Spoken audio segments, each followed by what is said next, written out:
يا أيها الذين آمنوا اتقوا الله حق تقاته ولا تموتن إلا وأنتم مسلمون.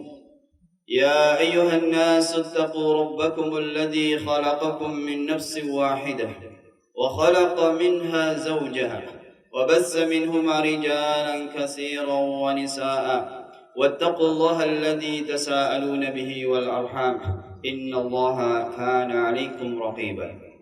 فإن أصدق الحديث كتاب الله وخير الهدي هدي محمد صلى الله عليه وسلم وشر الأمور محدثاتها فإن كل محدثة بدعة وكل بدعة ضلالة وكل ضلالة في النار.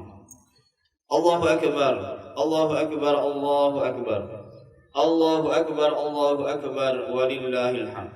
الله أكبر كبيرا والحمد لله كثيرا وسبحان الله بكرة وأصيلا. لا إله إلا الله صدق وعده وهزم الأحزاب وحده. La ilaha illallah, Allahu akbar. Jamaah salat Idul Fitri yang kami hormati, marilah kita senantiasa bersyukur kepada Allah Subhanahu wa taala. Pada kesempatan kali ini kita dipertemukan oleh Allah Subhanahu wa taala di tempat yang berkah karena kita telah melaksanakan salat Idul Fitri. Mudah-mudahan puasa kita diterima oleh Allah Subhanahu wa taala, amal ibadah kita diterima oleh Allah Subhanahu wa taala. Salawat dan salam mudah-mudahan dilimpahkan kepada Nabi kita Muhammad sallallahu alaihi wasallam, keluarga, sahabat dan umat yang senantiasa istiqamah di jalan Islam. Jamaah yang dimuliakan Allah, selama 30 hari di bulan suci Ramadan kita telah melaksanakan puasa. Allah Subhanahu wa taala mewajibkan puasa kepada kita semua, kepada orang-orang yang beriman. Sebagaimana Allah Subhanahu wa taala berfirman, ya ayyuhalladzina amanu kutiba alaikumus shiyam kama kutiba alal ladzina min qablikum la'allakum tattaqun. Wahai orang-orang yang beriman, telah diwajibkan atas kalian untuk berpuasa sebagaimana telah diwajibkan kepada orang-orang sebelum kalian agar kalian menjadi orang-orang yang bertakwa. Allahu akbar. Allahu akbar, Allahu akbar, walillahil hamd. Tujuan kita berpuasa Ramadan adalah la'allakum tattaqun, agar kita menjadi orang-orang yang bertakwa. Kemudian kita lihat apa yang dimaksud dengan takwa. Takwa adalah takut kepada Allah Subhanahu wa taala. Takut kepada Allah Subhanahu wa taala dengan meninggalkan apa yang dilarang oleh Allah Subhanahu wa taala dan Rasulnya sallallahu alaihi wasallam, dan melaksanakan apa yang diperintahkan oleh Allah dan Rasulnya sallallahu alaihi wasallam. Sudah semestinya ketika kita berpuasa di bulan suci Ramadan selama 30 hari kita berpuasa. Di siang hari kita menahan diri dari makan dan minum, menahan diri dari hubungan suami istri. Di malam hari kita salat tarawih, qiyamul lail dan ibadah-ibadah yang lain. Dan kita berusaha untuk bersedekah, berzikir selama bulan suci Ramadan. Bahkan di 10 hari terakhir kita berusaha untuk mencari Lailatul Qadar, baik itu yang kita i'tikaf di masjid maupun kita beribadah di rumah masing-masing. Di bulan suci Ramadan itu adalah tarbiyah, itu adalah pendidikan kepada kita semua. Tujuannya apa? Yaitu supaya kita menjadi orang-orang yang muttaqin, sebagaimana Allah Subhanahu wa taala berfirman, la'allakum tattaqun, agar kalian menjadi orang-orang yang bertakwa. Jamaah dimuliakan Allah. Allah Subhanahu wa taala memberikan contoh bahwasanya orang-orang yang bertakwa adalah orang-orang yang takut kepada Allah Subhanahu wa taala. Sebagaimana Allah Subhanahu wa taala berfirman, ya ayyuhan nasu ittaqu rabbakum, wahai orang-orang yang wahai manusia, ittaqu rabbakum, takutlah kalian kepada Tuhan kalian. Kemudian Allah mengingatkan, inna zalzalatas saati syai'un 'adzim. Sesungguhnya gempa, goncangan yang terjadi pada hari kiamat adalah sesuatu yang amat sangat dahsyat. Sebagai contoh bahwasanya kita adalah orang-orang yang bertakwa, adalah kita takut kepada Allah, karena Allah Subhanahu wa taala akan menjadikan bumi ini adalah nanti ada akhirnya, yaitu ketika ada hari kiamat.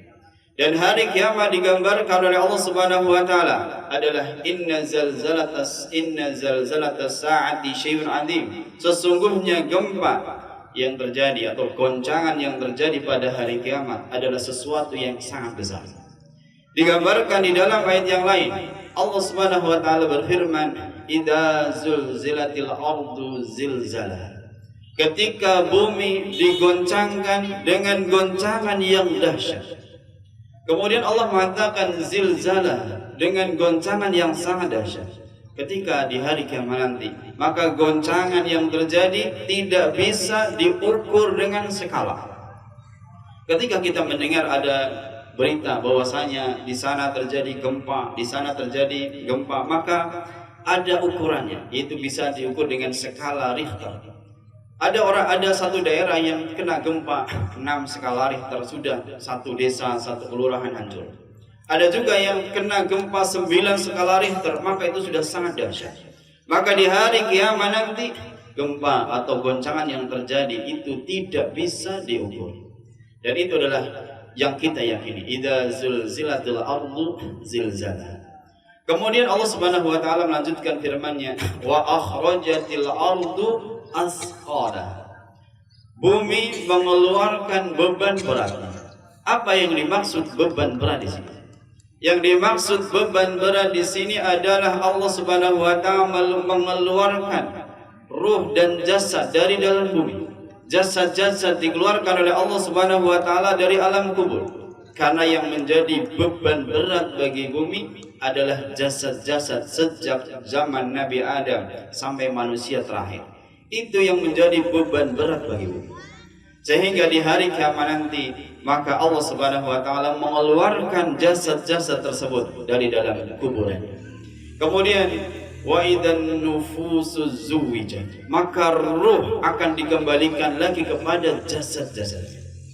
Jemaah di bulan Allah, begitu hebatnya Allah Subhanahu wa taala mengembalikan ruh kepada jasad tanpa ada yang keliru, tanpa ada yang kesasar. Ruh kembali ke jasad masing-masing. Tidak ada yang keliru kepada fulan, oh ini jasadnya salah, tidak ada. Karena itu adalah keagungan Allah Subhanahu wa taala. Yang seperti itu bagi Allah adalah sesuatu yang mudah. Allahu akbar, Allahu akbar, Allahu akbar, walillahil hamd. Maka pada saat itu Allah Subhanahu wa taala membangkitkan manusia dan dikumpulkan kita di padang mahsyar. Kondisi padang mahsyar bagaimana? Nabi kita Muhammad sallallahu alaihi wasallam mengatakan yuhsyarun nas yaumal qiyamah hufatan uratan ghurlan. Bahwasanya manusia dibangkitkan pada hari kiamat nanti adalah dalam kondisi yang tidak berpakaian, tidak beralas kaki, bahkan belum berkhidmat. Saking takutnya Aisyah radhiyallahu anha, istri Nabi Muhammad sallallahu alaihi wasallam, bertanya kepada Nabi, "Ya Rasulullah, ayanduruna ba'duhum ila ba'di?" Ya Rasulullah, apakah nanti di sana setiap orang itu akan melihat orang yang lain, sebagian orang akan melihat sebagian yang lain? Maka Nabi kita Muhammad sallallahu alaihi wasallam mengatakan, "Ya Aisyah, al-amru asyad." Wahai Aisyah, urusan di sana itu sangat dahsyat. Min an yanzura ba'duhum ila ba'di, daripada melihat satu dengan yang lain. Walaupun di sana tidak memakai baju, tidak memakai pakaian, terlihat auratnya, tetapi tidak sempat memikirkan hal tersebut.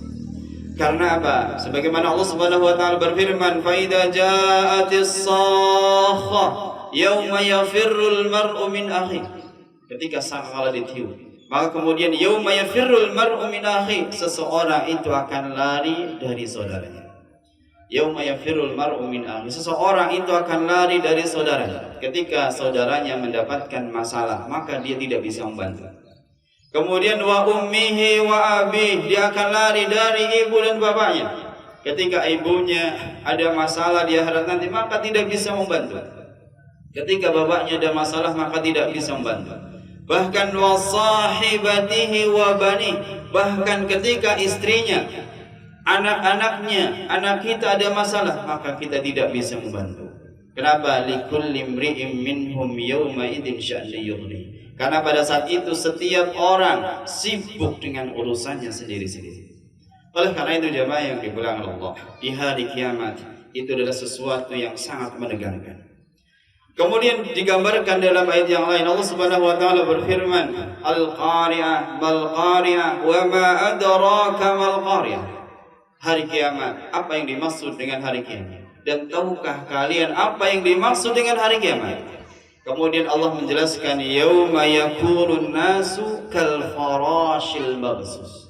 Pada saat itu manusia seperti laron-laron, seperti aneh-aneh yang berterbangan dalam kondisi yang bingung, kesana kesini, kesana kesini. Karena dalam kondisi yang tidak jelas. Sampai kemudian manusia bingung dan mereka mencari syafaat, mencari bantuan. Apa yang dimaksud dengan syafaat? Syafaat adalah permohonan kepada Allah Subhanahu wa taala di hari kiamat untuk kepentingan orang lain. Manusia pada saat itu berusaha memohon, kira-kira mencari siapa kira-kira yang bisa memberi syafaat. Dan orang yang pertama kali dimintai syafaat adalah Nabi Adam alaihissalam. Allahu akbar, Allahu akbar, Allahu akbar walillahil hamd. Nabi Adam alaihissalam adalah Abul Bashar. Beliau adalah mbahnya manusia, bapaknya manusia. Beliau diminta untuk memberikan syafaat dalam kondisi yang tidak menentu. Maka jamaah dimuliakan Allah, Nabi Adam alaihissalam teringat dengan satu dosa. Allah Subhanahu wa taala memerintahkan kepada Nabi Adam, "Wala taqraba hadhihi syajarah." Janganlah kalian berdua, Adam dan Hawa, mendekati pohon ini. Tetapi Nabi Adam alaihissalam, dia terpengaruh dengan tipu daya syaitan, tipu daya iblis, yang mengatakan bahwasanya iblis bersumpah kepada Allah, wallah, demi Allah, ini adalah syajaratul khuldi, ini adalah pohon kekekalan. Kalau kamu makan buah ini, maka kamu kekal di surga, kamu bisa menjadi raja. Syahwat yang dimiliki oleh manusia itu berpengaruh kepada Nabi Adam, sehingga setiap orang sampai sekarang itu kepengin langgeng dalam kekuasaannya. Oleh karena itu jemaah yang dimuliakan Allah, Nabi Adam itu adalah manusia, sehingga bisa terpengaruh, terperdaya dengan tipu daya syaitan. Maka kemudian fa'azallahum asy-syaitan. Syaitan kemudian bisa menggelincirkan Nabi Adam dan Hawa. Yang kemudian dosa ini kemudian teringat sampai hari kiamat, sehingga Nabi Adam tidak bisa memberikan syafaat. Oleh karena itu jamaah yang dimuliakan Allah, istifadah, faidah yang bisa kita ambil dari kisah ini, bahwasanya Nabi Adam alaihissalam dengan satu dosa sudah sangat takut kepada Allah Subhanahu wa taala. Kadang-kadang kita mempunyai banyak dosa, itu tidak takut kepada Allah. Naudzubillah. Oleh karena itu, ketika bulan suci Ramadan tiba, maka kita senantiasa bertobat kepada Allah, dan kita sampai sekarang harus senantiasa bertobat. Allahu akbar, Allahu akbar, walillahil hamd. Kemudian mereka tidak bisa membujuk Nabi Adam untuk memberikan syafaat, dan Nabi Adam memang tidak mampu. Maka kata Nabi Adam, "Ghairi, datanglah kepada selainku." Maka mereka datang kepada Nabi Nuh. Nabi Nuh pun tidak bisa. Maka kemudian mereka datang kepada Nabi Ibrahim, Nabi Musa, Nabi Isa. Mereka semua tidak bisa memberikan syafaat. Maka kemudian manusia datang kepada Nabi Muhammad sallallahu alaihi wasallam pada hari kiamat. Maka kemudian Nabi Muhammad sallallahu alaihi wasallam bisa memberikan syafaat. Maka ini yang disebut dengan syafaatul uzma, yaitu syafaat yang hanya dimiliki oleh Rasulullah sallallahu alaihi wasallam. Apa yang dimaksud dengan syafaatul uzma? Yaitu permohonan Nabi Muhammad sallallahu alaihi wasallam kepada Allah untuk dimulainya hisab, untuk dimulainya diambil keputusan, sehingga kemudian orang-orang yang masuk surga akan dimudahkan masuk surga. Jamaah dimuliakan Allah, pada saat itu maka dimulailah yang namanya hisab. Dan kita sebagai orang beriman mengharapkan hisab tersebut adalah hisab yang mudah. Allah Subhanahu wa taala berfirman, "Fa amma man utiya kitabahu bi yaminihi fasawfa yuhasabu hisaban yasira." Adapun orang-orang yang menerima catatan amalnya dari sebelah kanannya, maka dia akan dihisab dengan hisab yang mudah. Apa yang dimaksud dengan hisab yang mudah, jamaah yang dimuliakan Allah? Hisab yang mudah adalah bainahu wa bainallah. Ketika dihisab itu ditampakkan seluruh amalan, dosa-dosa yang kita tidak tahu, dosa-dosa yang orang lain tidak tahu, yang hanya kita yang tahu dan Allah yang tahu, akan ditampakkan. Kemudian Allah Subhanahu wa taala mengatakan, hal ta'rif, apakah kamu tahu, apakah kamu mengakui?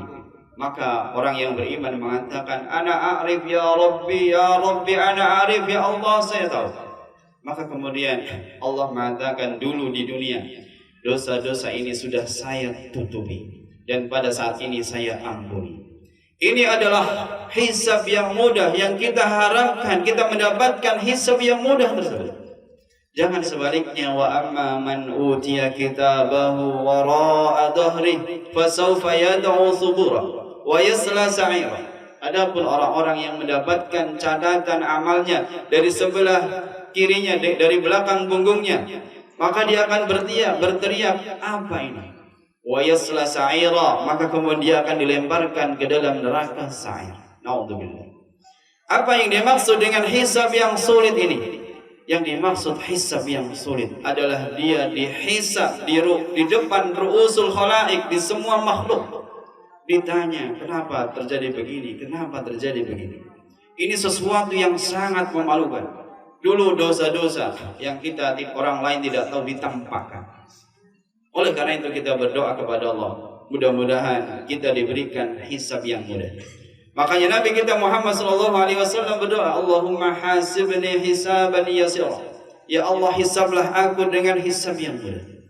Oleh karena itu jamaah yang dimuliakan Allah, kita takut kepada yang namanya yaumul hisab. Karena semua amal itu akan kita ditampakkan kepada kita. Dan malaikat raqib dan atid ketika kita melakukan amal itu semuanya dicatat. La saghiratan wala kabiratan illa ahsaha. Yang tidak yang kecil, tidak yang besar, semuanya dicatat. Amalan yang kecil, amalan yang besar, semua dicatat. Oleh karena itu dalam ayat yang lain, faman ya'mal misqala dzarratin khairan yarah. Maka barang siapa yang beramal kebaikan walaupun sebesar darrah, kecil, hanya berinfak, hanya bersedekah 1.000 rupiah, 500 rupiah, itu akan dicatat oleh Allah Subhanahu wa taala. Apalagi yang besar. Oleh karena itu jamaah yang dimana Allah, kita jangan sekali-kali menyia-nyiakan kesempatan. Ketika kita punya uang walaupun sebesar 1.000 kita infakkan. Walaupun punya uang sebesar 500 maka kita infakkan untuk keselamatan kita di hari kiamat. Kemudian Allah Subhanahu wa taala juga berfirman, "Wa may ya'mal misqala dzarratin syarran yarah." Dan adapun orang-orang yang beramal dengan keburukan walaupun sebesar dzarrah, maka dia akan melihat balasannya. Nabi kita Muhammad SAW memiliki 2 orang cucu, yaitu Hasan dan Husain. Seorang cucu kadang-kadang main ke tempat mbahnya itu biasa, ada makanan diambil, seperti cucu kita semua, cucu panjenengan semua. Ketika ada makan di tempat mbahnya itu dimakan. Kebetulan di ruang tamu Nabi itu ada korma sedekah. Dan putra-putri Nabi, cucu Nabi tidak boleh memakan yang namanya harta sedekah. Pada saat itu Hasan dan Husain sedang memakan kurma sedekah, hanya baru di mulutnya. Dan Nabi langsung mengatakan, "Khoi, dikeluarkan. Itu adalah kurma sedekah. Kamu haram makan kurma yang sifatnya sedekah." Maka kemudian jemaah yang dimuliakan Allah, kita hati-hati. Nabi kita Muhammad SAW langsung praktek bahwasanya putranya, cucunya itu baru mau makan harta haram sedikit, 1 kurma, baru 1 kurma saja, itu sudah dilarang oleh Rasulullah SAW. Bagaimana kalau kemudian kita makan yang jutaan, yang miliaran, itu hisabnya begitu berat. Hisab di sisi Allah Subhanahu wa taala begitu berat. Apalagi yang panjenengan punya jabatan 5 tahun hanya sebentar, tapi hisabnya begitu dahsyat di akhirat. Oleh karena itu jamaah yang dimuliakan Allah, kita harus memikirkan hal tersebut, bahwasanya setiap amal kita dicatat oleh malaikat raqib dan atid. Allahu akbar, walillahil hamd. Kemudian setelah dihisab, maka kemudian amal kita ditimbang oleh Allah Subhanahu wa taala. Setelah ditimbang seperti apa? Wa amma man saqulat mawazinuhu fahuwa fi 'ishatir radiyah. Dan adapun orang-orang yang berat timbangannya, maka dia akan masuk surga.